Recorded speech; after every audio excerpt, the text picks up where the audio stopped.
Hello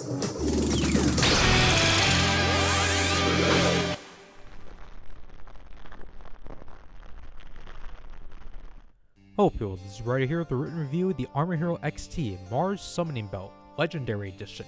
Released in October 2025, this is the 5th re-release of this exact toy. However, newly updated, opposed from the prior re-releases. While it is assumed this was done to commemorate the 15th anniversary of the show, I don't know, let's just say it's to tie into the release of Armor Hero Rebirth, despite that solely being made to sell figures. Also, this release should not be confused with the upcoming Elaboration Armor Series release. That is essentially the CSM counterpart. Taking a look at the packaging, it is a simple black box with Armor Hero Mars on the right side, the name of the product on the other end, which also just happens to use the art from the Shine card. I guess that's neat. All the sides of the box, and then when you open the setup, you have a plastic tray comprising of all the contents alongside your instructions. First up is the Mars Summoner itself. As its motif is of a digital camera, it is a nice size. The new metallic paint job is done nicely alongside the new gunmetal paint added within the gold sections that was previously just black plastic alongside the silver paint added to the lens. Speaking of the lens, they can open up to reveal the inside of the summoner and function for something else later. Next is the Trinken belt, which has been majorly changed from prior re-releases. While the centerpiece itself remains the same, it's the straps that have changed. Instead of flexible plastic straps that contained an extender, it is now a backpack strap that can be adjusted from the clip, and is covered up by the plastic belt pieces to more accurately replicate the prop appearance. Lastly, the right side of the belt can be unclipped as of another means of getting it onto you. However, there are two more components for the belt. As for the right side, we have the summoning card box, as it's casted in the same metallic red that the Mars Summoner was in, and now has a Velcro strap at the back for it to wrap itself onto the belt. Then newly made for this release is the back belt cover, a nice square block containing an X and has the same Velcro system like the card box, but stitched underneath as opposed to being removable. Speaking of the card box, let's go over the summoning cards. Being cartridge-like gimmicks, they are really simple pieces of black plastic.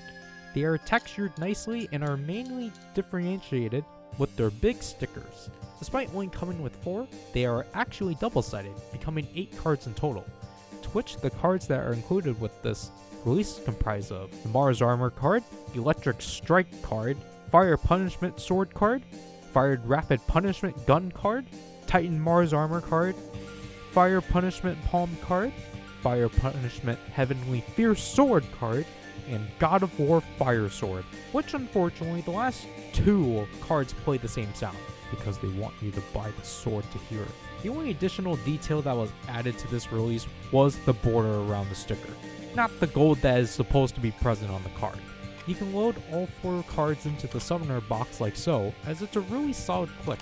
Anyways, after installing 2 AAA batteries into the back, we can turn on the Mars Summoner like so. By itself, all you can do is alternate between 2 camera sounds, to which then to transform into Mars, you will need to take the Armor Summoning card out, insert it into the top slot of the summoner, then slot the summoner into the belt to finish it off.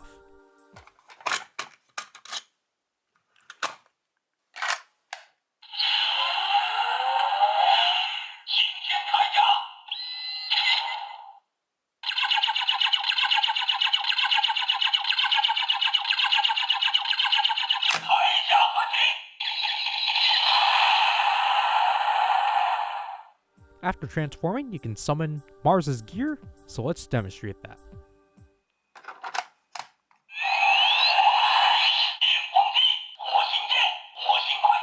As you can see, the 2 cards have a notch at the bottom, while the latter 2 are completely filled out. This is due to the next function, which is upgrading Mars into Mars Titan, to which after inserting the card, the white pieces will split open automatically, while you have to open the lens up manually.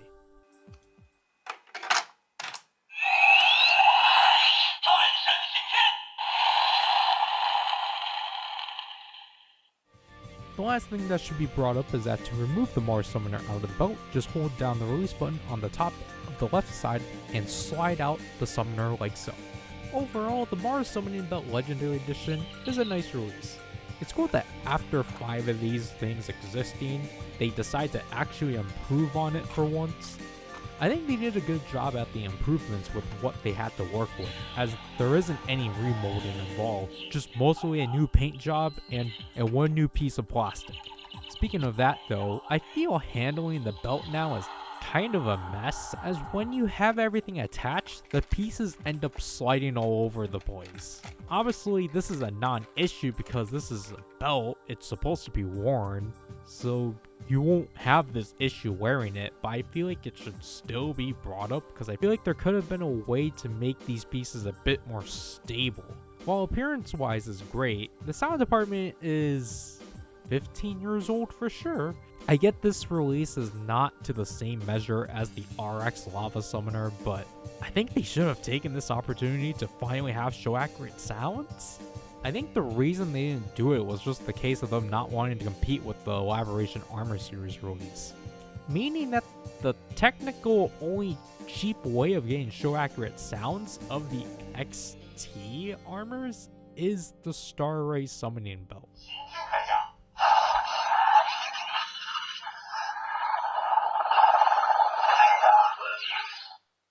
Other than that though, if you have not yet picked up a Mars Summoner at this point, this release is perfect for that, as it's near close to the original prop in terms of appearance and will be the inexpensive option, as most summoners from XT tend to be around $30 due to their popularity. To which, that'll have to do with this written review. This is Ryder, and I love you people.